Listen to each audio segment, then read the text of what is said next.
Në shumirin atë kënaqën nga kryeministri për të na fut në Europë. Po mi pensioni 100.000 lekë, 50.000 lekë. E me këta gropa ku do të shkojmë në Europë na? Ne po shkojmë grop, jo në Europë. Me këta kushte.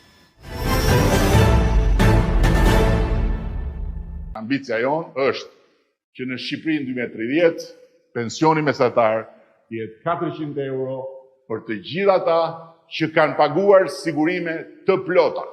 Ndërkohë që pensioni minimal për të gjithë të tjerët, ne do të synojmë që të shkojë në 200 euro. Jina matë të diskriminumit në këtë vend. Këto zonat e tjera kanë rrugë? Që do t'ishim 100 herë ma mirë me si janë me Serbin.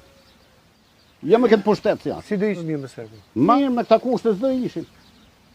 Në shtetit si kërkojmë as lek, ne kërkojmë kushtet.